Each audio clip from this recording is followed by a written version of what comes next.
nosotros la semana pasada comenzamos el estudio de los mecanismos específicos de especie, hablamos de 3 en 4. ¿Cuáles eran? ¿Cuáles eran? No, los mecanismos inespecíficos, ¿cuáles eran? Los 4. Empezamos estudiando 2 y 2 más. ¿Cuáles eran? Inespecíficos comenzamos a estudiar la semana pasada. ¿Cuáles eran? 4 y dividimos 2. 2 la semana pasada y 2 hoy. Vamos. Las barreras físicas, que pueden ser dísticas, mucosas, etc. ¿Cuál es el otro que vimos? La respuesta inflamatoria, que tiene ¿cuántos aspectos? ¿Cuántas manifestaciones tiene? 5. ¿Cuáles son? Dolor, humor, calor e impotencia funcional. ¿Y esos 5 cómo se llaman? Signos flogísticos. Muy bien. ¿Bien? Signos flogísticos.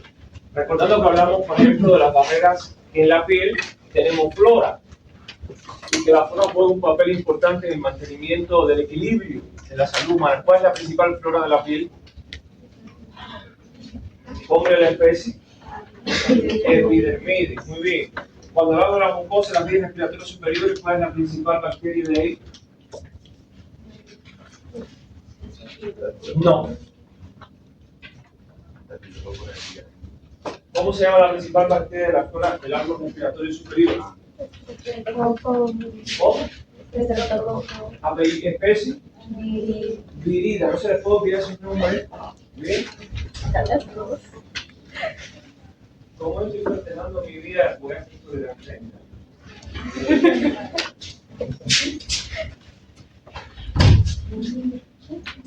No se les puede, no hay silla, ¿verdad?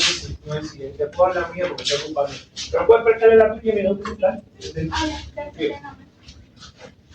Por ejemplo, cuando hablamos de las vías digestivas intestinales, hablamos que hay una flora principal ahí. ¿Cómo se llama? Muy bien. Y hablamos que en el sistema digestivo había secreciones que intervenían en la neutralización de los agentes patógenos. Por ejemplo, las secreciones pancreáticas encabezadas por qué? Por la tripsina. Muy bien, hay otras, pero es la principal. ¿Qué otras secreciones? Secreción biliar, ¿qué más? Ácido clorhídrico, la secreción pancreática, ya dijeron la tripsina, que es la principal. Entonces, existen barreras fisiológicas que bueno, nos ayudan a la, ¿cómo se llama? A la neutralización y colonización. En caso de que alguna bacteria lograra traspasar y tratar de colonizar una mucosa, tenemos un anticuerpo que se encarga de evitar las colonizaciones de mucosa. ¿Cómo se llama? La inmunoglobulina A. Muy bien. Y bueno, existen ciertos componentes sanguíneos que hacen que se concentre el proceso inflamatorio, que hacen que se formen cápsulas y que se concentre ahí para favorecer la fagocitosis interna, formando una barrera que separa la infección del torrente sanguíneo. ¿Quién es el que se encarga de eso? No. ¿Quién se encarga de colectar el proceso infeccioso, de separarlo del resto del sistema sanguíneo, tenerlo bien separado, bien encapsulado? ¿Quién es? No, eso está dentro. La fibrina, muy bien.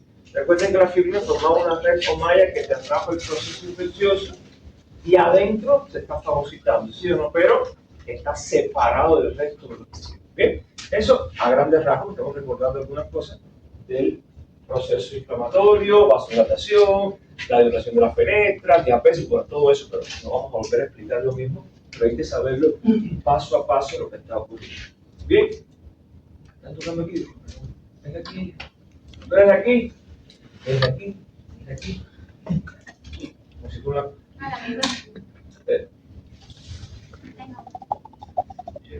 ¿y por qué no usas el micrófono para ver qué te leo?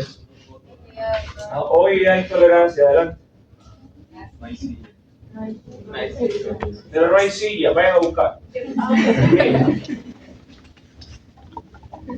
Entonces, habíamos dicho que nos quedaban dos mecanismos específicos, que uno es la fiebre y otro es la fagocitosis. Bien.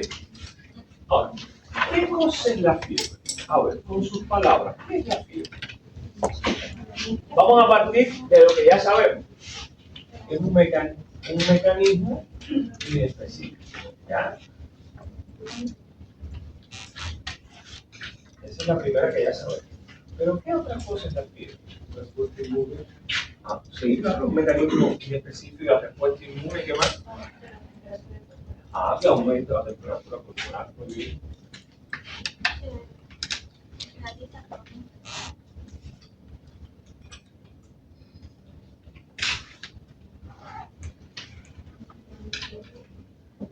¿Qué se presenta? No, antes, los puntos, una infección, una inflamación. ¿Qué más? Estrés. El estrés sube la temperatura corporal. O sea, la fiebre nosotros la vamos a estudiar como respuesta inflamatoria de una infección, pero no es la única causa que produce fiebre. El aumento de temperatura corporal puede ser causa de otros factores que no vamos a ver hoy, por ejemplo, medicamentos. Bien. Alimentos, etc. Hoy nosotros vamos a ver estos dos que son los que más se relacionan a virus, bacterias y hongos. Pero recuerden, no es la fiebre. O sea, la fiebre tiene otras causas que no son solo agentes infecciosos. ¿Bien? Solo mencionarlo, hoy vamos a hablar de las infecciones, pero otras cosas pueden provocar. Bien. Existe una escala para clasificar los parámetros febriles, secretario. Bien, donde nos dice, este es axilar, pero se puede tomar de temperatura bucal y rectal, pero bueno, la que generalmente estandarizadamente está en la axilar. Aproximadamente 38.1 hacia arriba es bien.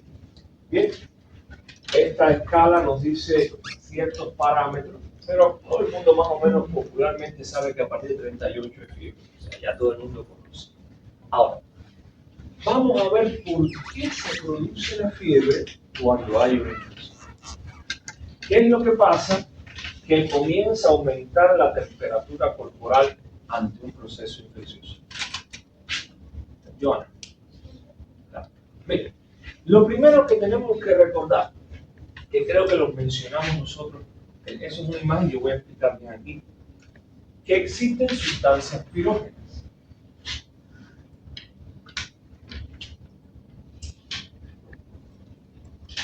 ¿Qué piro? ¿Era qué cosa? Fuego. Muy bien. ¿Sí o no, Candela? Bien. Entonces, sustancias de fuego, sustancias pirógenas. ¿Qué es lo que va a pasar? Las bacterias, vamos a especificar con bacterias, pueden ser gram negativas y gram positivas. Bien. Las bacterias gram negativas tienen una sustancia pirógena por excelencia, una sustancia pirógena que pertenece a la pared celular. Es su principal sustancia pirógena. Es un lipopolisacárido.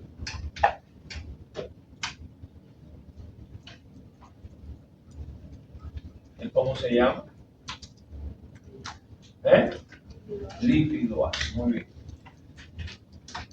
Es una endotoxina de pared. Las gram positivas tienen en su pared también sustancias que se consideran pirógenas, pero no son endotoxinas, son exotoxinas. Por ejemplo, la proteína M y la proteína C. Bien, repito, las bacterias en sus paredes tienen muchas proteínas, pero hay unas que se consideran sustancias pirógenas y vamos a ver por qué ahora. Por ejemplo, en el caso de las bacterias gram negativas, tienen lipopolisacáridos de pared, que entre muchos el más importante, el más patógeno, virulento es el lípido A. En el caso de las bacterias gram positivas, tiene una pared muy gruesa, pero en péptido local no tiene lípido A. Sin embargo, tiene exotoxinas de pared, exo, no endo, que tenemos la M y la C, que también se consideran sustancias pirógenas. Ahora, ¿qué es lo que va a pasar? Tanto el lípido A y proteína M, ¿cómo van a reaccionar? Bien, lo primero que va a ocurrir para que se produzca una fiebre, y vamos a hablar de los medios intercalados hoy porque después vamos a estudiar la fagocitosis, las sustancias pirógenas se producen o se activan cuando se produce la fagocitosis.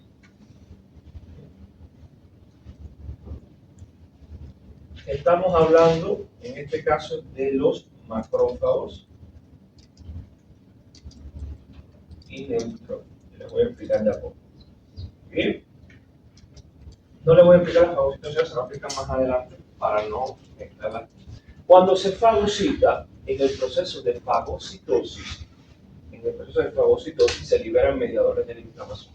Bien, ahora bien, ¿qué es lo que ocurre?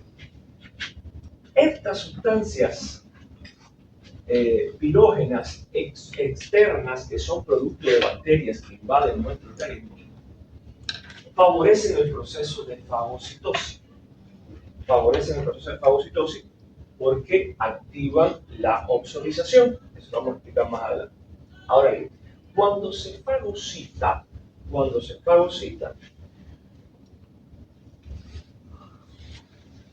se liberan mediadores de la inflamación. Esta parte la vamos a dejar entre paréntesis.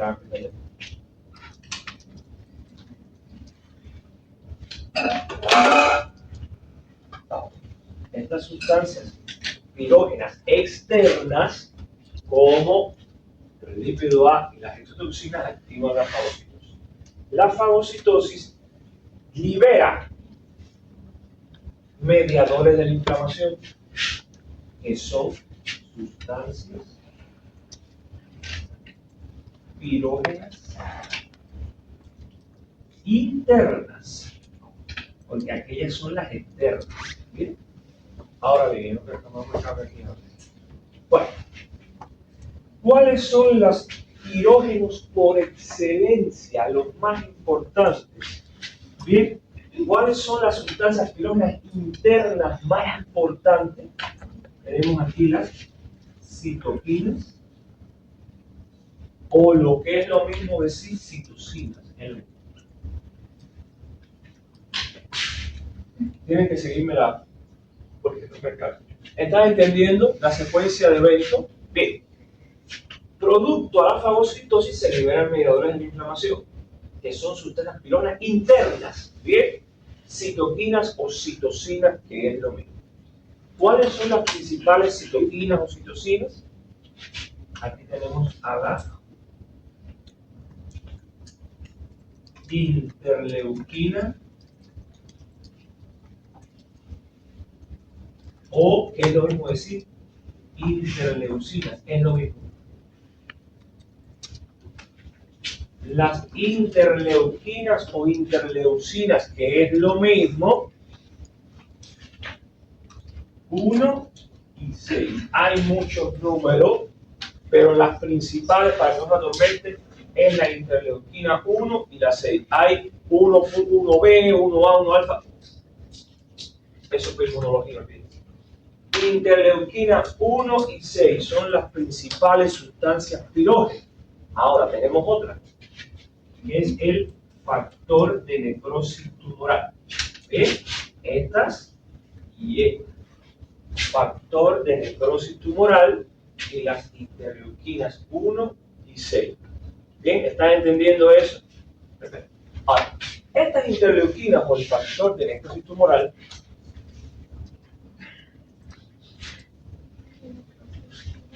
entran a la circulación sanguínea. Como son liberados producto a la fagocitosis, invaden el torrente sanguíneo. están en la sangre. Ahora, el torrente sanguíneo las lleva al sistema nervioso central. Bien. Y en el sistema nervioso central comienzan a actuar en los vasos que irrigan el hipotálamo.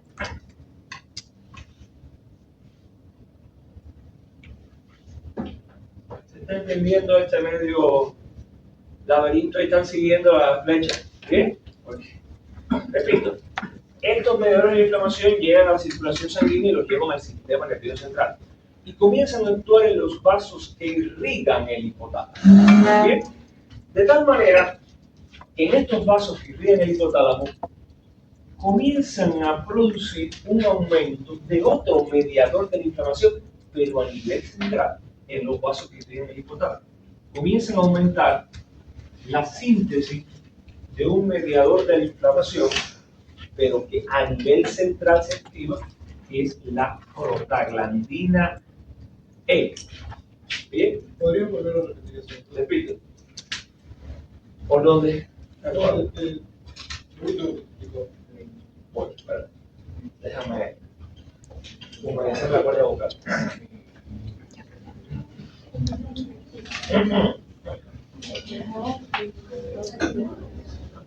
Voy. Ahora, chicos, miren, si he sacado una foto, quizá por eso le digo, síganme la secuencia porque no he tenido espacio. Tienen que, ¿ven? Porque si no, quizás no entienden, estoy así, vuelvo aquí, ¿no? Y posiblemente sí es. Bien. Miren, esto llega a la sangre, pero la sangre está en todo el organismo, ¿sí o no? ¿Bien? Llega un momento que esos mediadores de la inflamación alcanzan el sistema nervioso central y comienzan a actuar sobre los vasos sanguíneos que irrigan el hipotálamo. Bien, el hipotálamo y los vasos sanguíneos lo irrigan, y ahí, en esa vascularización hipotalámica, ellos comienzan y provocan que se libere, que se aumente la síntesis de un mediador, pero que es a nivel hipotalámico. ¿Cuál es? La prostaglandina E, la sigla, prostaglandina.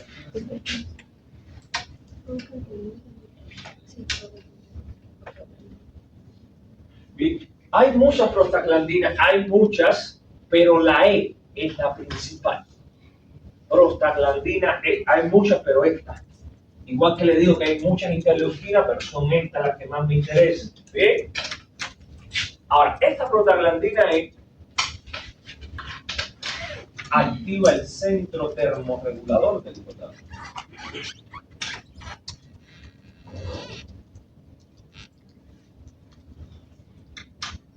Actúa sobre el centro termorregulador del hipotálamo, provocando que aumente la temperatura corporal y haya fiebre. Bien. Y ese, a grandes rasgos, por supuesto, es el proceso en una infección. No es ni en estrés, ni en medicamentos. Estoy hablando de la fiebre infecciosa. ¿Entendieron eso? Porque lo otro tiene otras causas, pero nosotros no nos interesa. Lo que quiero es un agente patológico. Bien. ¿Alguna pregunta, duda? ¿Entendieron? Lo que más me interesa es el nombre de los mediadores por cada etapa. Bien, eso es muy importante. ¿Cuáles son los mediadores más importantes de la fiebre? ¿Cuál es el que actúa a nivel hipotalámico para disparar el centro termorregulador del hipotálamo? O sea, los nombrecitos son importantes.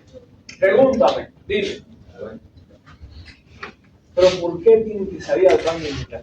Pero si la clase no lleva ni media hora.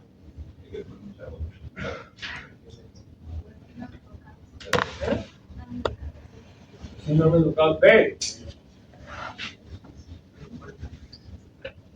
Si a mí me interesara la clase, no saldría a aguantar hasta el final, ¿sí o no? La vejiga se acomoda. Hay un reflejo de acomodación de la vejiga. Ah, pues. No te vas a estallar la vejiga por un tren. Sí. Es verdad, pero en el fin te lo aguante. De joven. Bien. ¿Alguna pregunta?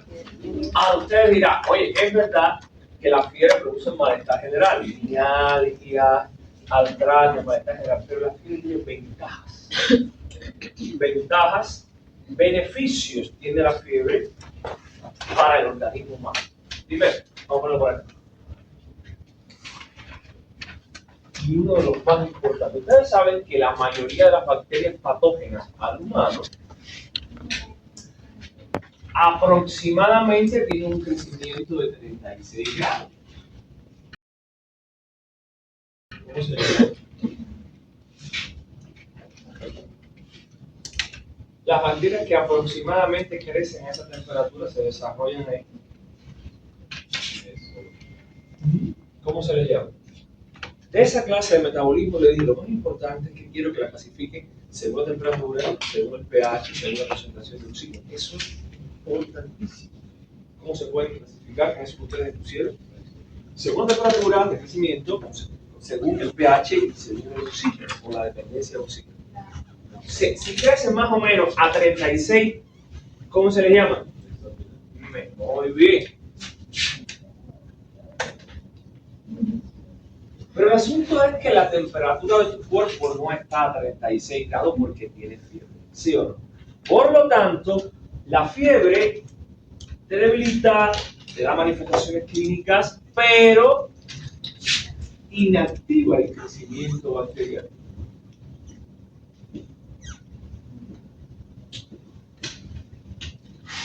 Porque a 38 grados o 39, vamos a suponer, muchas bacterias no pueden multiplicarse. ¿Bien? Por lo tanto, la fiebre inactiva y evita el crecimiento bacteriano porque no se puede multiplicar a esa temperatura, no lo permite. ¿Bien? Y no tolera esa temperatura. Bien, fíjense que tiene su mecanismo la fiebre. La fiebre, además de eso, favorece la activación de linfocitos B y T. Por lo tanto, linfocitos B activado aumenta la síntesis de inmunoglobulinas o anticuerpos.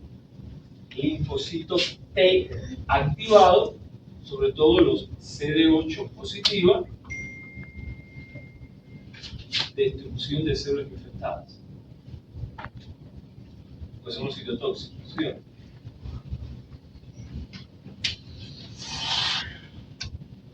Fíjense que la fiebre es beneficiosa. Lo que te da manifestaciones clínicas es verdad, pero tiene sus ventajas al inactivar por la temperatura corporal el crecimiento de la bacteria, al activar los linfocitos para aumentar la síntesis de inmunoglobulina, para activar la síntesis de los CD8, porque bloquean la síntesis de prostaglandina, el pirógeno hipotalámico, ¿sí o no? Por eso se le baja la fiebre. ¿Bien? Se va a acordar cuando lo ve. Hoy es una panorámica general. ¿Alguna pregunta? Voy a dejar eso ahí. Que imagino que, a ver, no me lleguen a lo profundo, no está tan difícil si me han seguido la secuencia. Lo que la pizarra no me acompaña y quiero que no borrarlo para allá hacerlo de los favoritos. Y la mancha que no me gusta mucho. ¿No? ¿Alguna duda? Espera. Vaya, que pasé el día del padre, me estoy esperando. ¿Ya?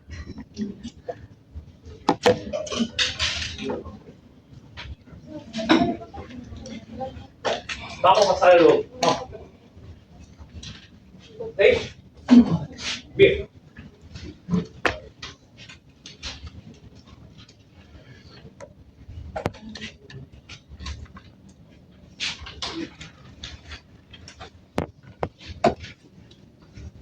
Okay. Vamos a la fagocitosis. Bien. La fagocitosis la vamos a dividir, no dividir, sino a especificar cuáles son las células que fagocitan antes de respirar. Es mediada por granulocitos o agranulocitos.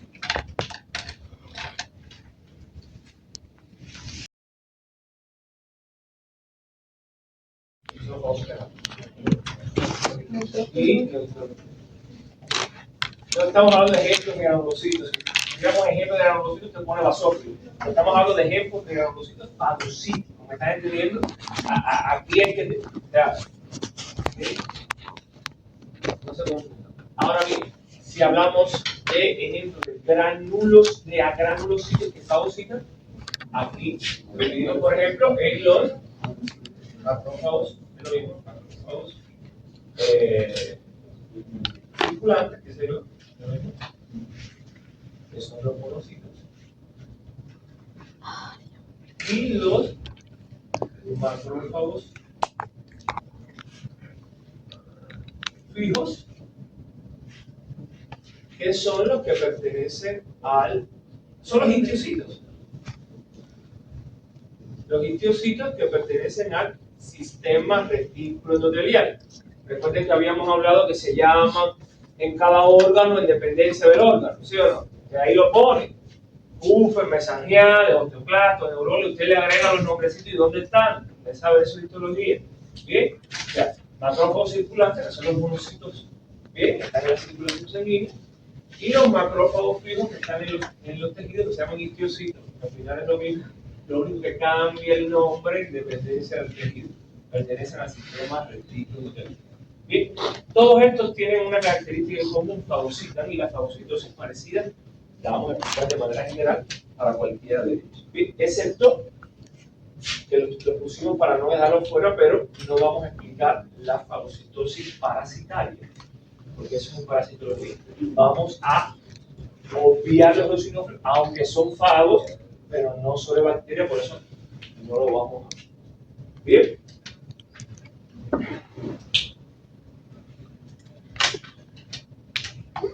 No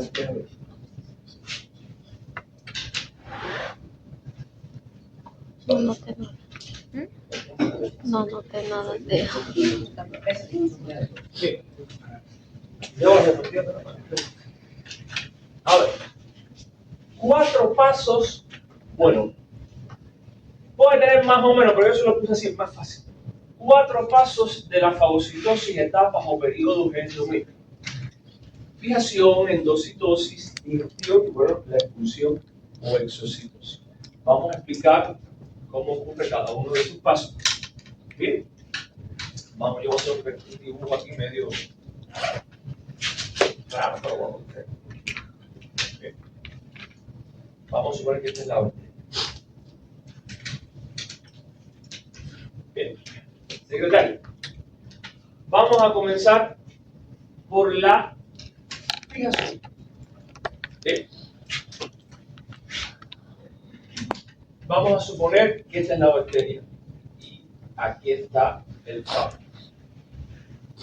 Vamos a suponer que es el macrófago. Bien. Ahora, recuerden, lo primero que tiene que pasar, ¿qué cosa es? Estamos en la fijación y todos estos eventos pertenecen a la fijación. ¿Qué cosa es? Para que este fagocite a esta, ¿qué tiene que pasar primero? Este está circulando en la circulación sanguínea, qué sé yo, y llegó una bacteria, pero ¿qué tiene que pasar para que la fagocite? Tiene que reconocer. ¿Eh? Reconocer. ¿Y cómo? ¿Lo reconocéis? Tiene que ser opsonizado, tiene que ser marcado, eso lo hemos visto, ¿ya? ¿Bien? Eso no es nuevo, tiene que ser opsonizado. Bien, marcado, presentado. Dentro mismo. ¿Quiénes son los que marcan o presentan? Las inmunoglobulinas con anticuerpos. Bien. Ya se lo hemos hablado. Ahora bien, el asunto, estos anticuerpos que son los que marcan a bacterias o presentan a bacterias, por esta, vamos a decir, esta acción de marcar un antígeno, es un antígeno, ¿recuerden? Esto es un antígeno. Por acción de marcar el antígeno, de presentar el antígeno, de opsonizar el antígeno, se le conoce a estos anticuerpos con el nombre de opsonidas. Ya las inmunoglobulinas que marcan, que presentan, que opsonizan, se les llama opsoninas, se les conoce con ese término. Bien, ¿van conmigo hasta aquí? Perfecto. Ahora, ya la marcó. ¿Para qué va a pasar? Cuando el macrófago detecta al antígeno que lo marcaron, una cosita que se copiaba. Recuerden que los anticuerpos opsonizan, pero también el macrófago puede detectar la opsonización a través de quién. Hay otras opsoninas. ¿Cuáles pueden ser? Hay otra cosa que puede marcar, aparte de los anticuerpos. ¿Qué puede ser? ¿Quién se acuerda?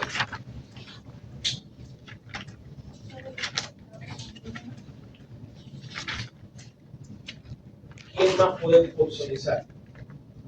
¿Quién puede presentar? ¿Quién es más? A ver quién se acuerda de la.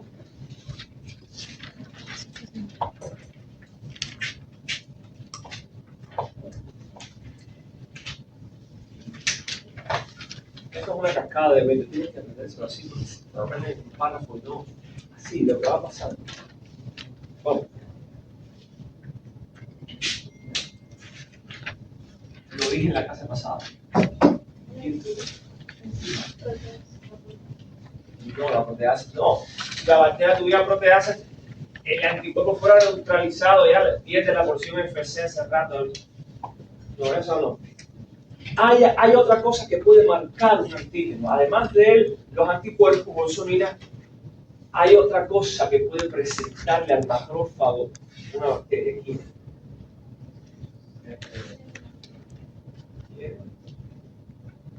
Lo dijimos en la clase pasada. Alto.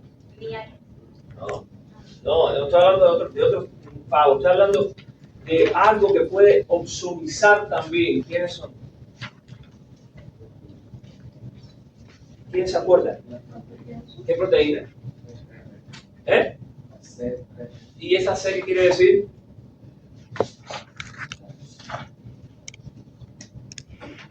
Es la sigla, pero eso tiene un nombre. Dime. ¿Segura? No, chicos, eso no es la clase pasada. Dime. Dímelo. Habla. Me voy a dejar de decir. Dímelo. No sé. Chicos, las proteínas de complemento, si lo vimos. Las proteínas de complemento. Chicos, no te oíste lo que dijiste. Es que hablan rezando, no oigo. Las proteínas del complemento son opsonizantes, lo explicamos. Tienen la capacidad de marcar, de presentar. O sea, también son opsoninas. ¿Sí? No sé Vamos a dónde ponerlo lo por aquí. Que, como decía Leandro, C1, C3, pero esa C tiene nombre, ¿sí o no? Hay que saber esa C mayúscula, ¿qué quiere decir? Las proteínas del complemento. Bien, entonces seguimos, ¿ya? Fue marcado, vamos a suponer, o por las proteínas del complemento o por los anticuerpos, que como tienen la característica de opsonizar lo extraño, se le conoce a todo eso como opsonina, ¿sí o no? Bien, ya ustedes lo saben. Ahora, el macrófago detectó el marcaje. ¿Qué pasa? Cuando detecta el marcaje del anticuerpo, su membrana citoplasmática, la membrana citoplasmática del macrófago, comienza con una inestabilidad química, una reacción química en su membrana citoplasmática, haciendo que comience a prolongarse esa membrana. Repito, comienza a prolongarse la membrana. Hay una inestabilidad química, haciendo que la membrana se estire, se prolongue. Estas prolongaciones de membrana se les conoce con el nombre de elongaciones o pseudópodos.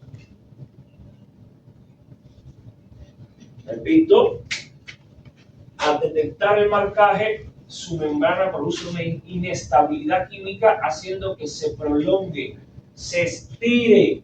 Estas prolongaciones, ¿cómo se llaman? Elongaciones o pseudópodos. ¿Van conmigo hasta aquí? ¿Bien? Vamos a ver si esa es la que... Ya.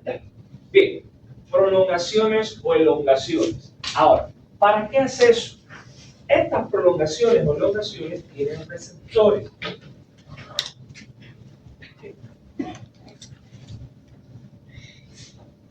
Estas prolongaciones tienen receptores.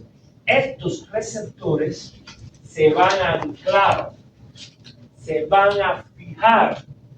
Repito, estas prolongaciones o elongaciones tienen receptores que se fijan a receptores membranales, no de pared, membranales que tiene la bacteria.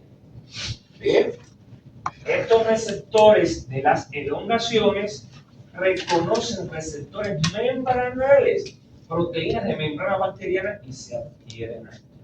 Bien, van conmigo hasta aquí. Perfecto. Ya, o sea, es como un pulpo, eso es la autosis. Se agrupó, se pegó a la bacteria y va a formar una especie de bolsa. No se puede poner por acá.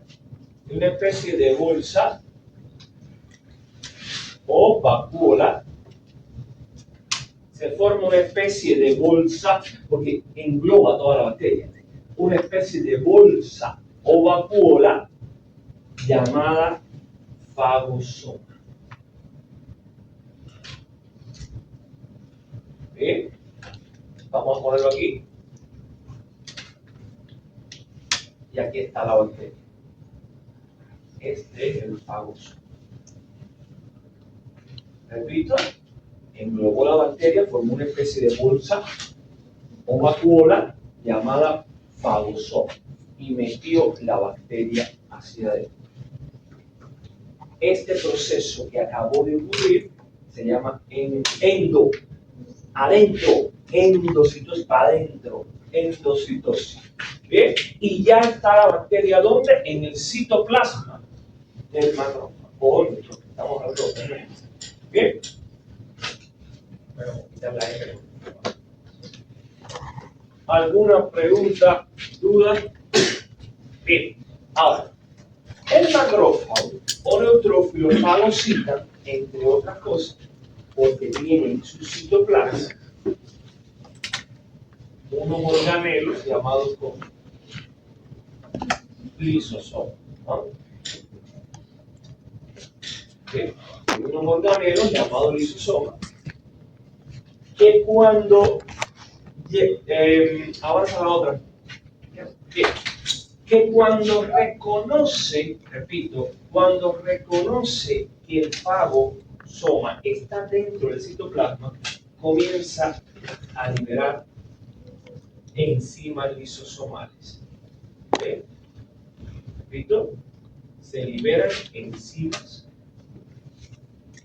lisosomales. O usted le puede decir lisocimas. Es lo mismo. ¿Bien? Comienzan a liberar enzimas lisosomales o lisocimas. Es lo mismo. Estas enzimas lisosomales se van a adherir a la pared del fagosoma. ¿Ve? Se adhieren a la pared del fagosoma. Y esto que se forma por la unión de las enzimas lisosomales y el fagosoma, repito, estas enzimas lisosomales se unen a la pared del fagosoma. ¿Ve? Y esto que se forma se denomina fagolisosoma.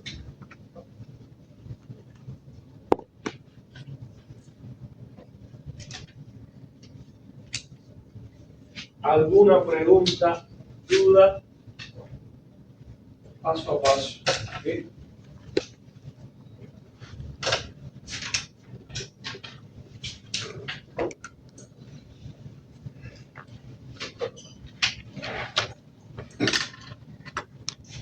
¿Estás entendiendo o está muy difícil?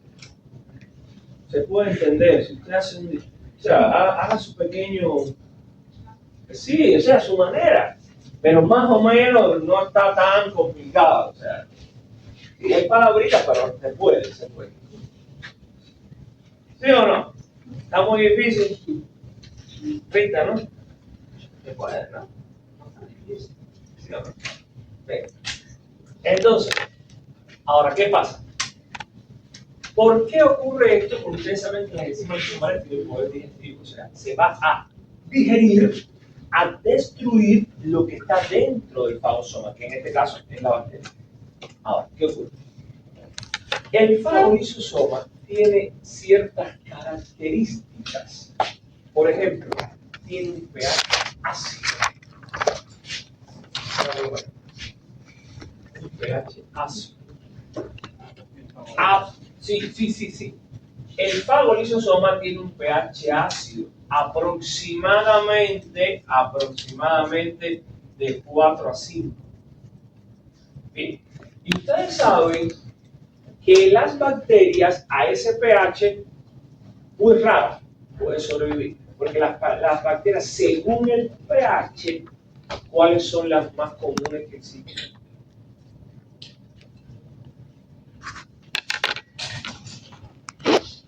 Ya vimos según la temperatura cuáles son.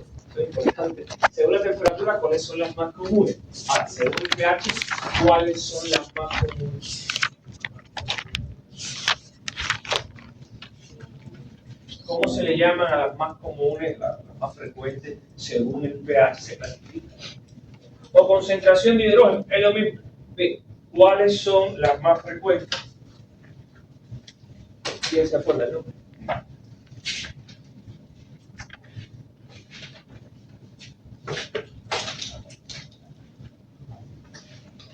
Nadie. Bueno, son las más frecuentes, son esas de un pH alcalino. Pero las más frecuentes, ahí tenemos el cólera. Pero las más frecuentes, según el pH, no, esa no. ¿Cómo se va a hacer la más frecuente? Las más frecuentes siempre son las del medio, las que son neutras.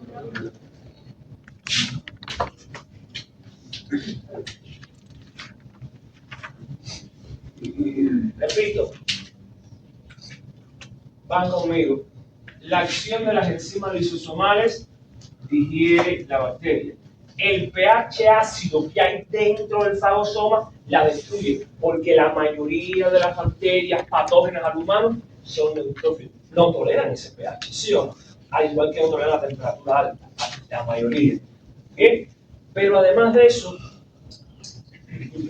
hay otras enzimas que se liberan, por ejemplo, la mieloperoxidasa. La mieloperoxidasa es una enzima que se libera dentro del fagolisosoma que tiene acción lítica sobre la bacteria. Miren cuánto hay más, pero para no obviar mucho. Enzimas lisosomales, pH ácido, mieloperoxidasa que tiene acción lítica sobre la bacteria, favorecen a la destrucción del contenido del fagolisosoma. Bien, y esto, vamos a suponer que este es el fagolisosoma, ya lo que tiene son restos, fragmentos de lo que fue una bacteria, ¿sí o no? Bien, ya ahí se digirió todo, está dentro de esa cápsula que se llama fagosoma, pero ya deshecho lo que queda ahí, ¿sí o no? Bien, seguimos. Ahora, este fagolisosoma, ya no con la bacteria, sino con el desecho, se va moviendo en el citoplasma del macrófago, llegando un momento que se adhiere, vamos a para acá, a la membrana citoplasmática, pero por su porción interna. ¿Sí? ¿No te duermas, Leandro? ¿Sí? ¿Tienes sueño? No. ¿Que no? Bien. ¿Está descansando los cuerpos? Bien. Repito, el fagolisosoma ya con el interior digerido se va moviendo en el citoplasma hasta que se adhiere a la parte interna de la membrana, no externa, interna. ¿Me estás entendiendo? Cuando se adhiere a la parte interna, provoca la formación de un poro o canal.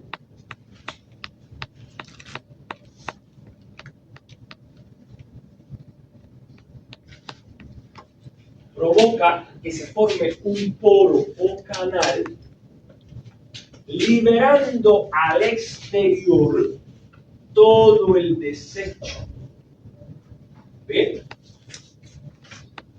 Repito, hace que se forme un poro o canal, liberando al exterior todo el desecho. Bueno, es lo que quedó de la bacteriación.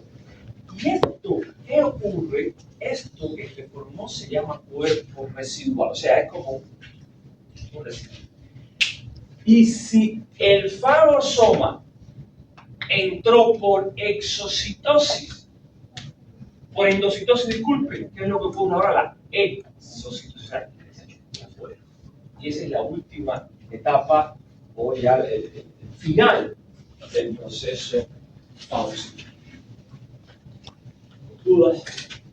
¿Preguntas? Chicos, más, o sea, más fácil. Está bastante didáctico, diría. ¿Bien? ¿Sí o no? ¿Bien? ¿Dudas en eso? Miren, eso está en el examen. Porque estamos hablando de fagocitosis de bacterias. Hay que estudiar. ¿Bien? Yo no les voy a poner en el examen que ya está, ya está confeccionado, ya está mandado los bancos de preguntas, ahora que cogen allá arriba, pero es por ahí. No creo que cojan nada de extraterrestre. Bien, pero hay preguntas que tienen que ver con esto. Eso te debe. De esta manera igual estar aquí el día del examen para evitar sorpresas. Bien, ¿alguna pregunta? ¿Duda? ¿Ya qué? Sí, o sea, son muchas enzimas. Yo no las voy a mencionar todas. Usted puede poner más enzimas si quiere.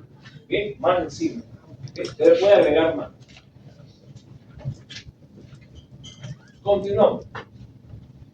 Ahí tenemos un parte. Bien, ahora ya para concluir. Es un pequeño resumen que ustedes lo saben ya. Solo va a ocurrir la fagocitosis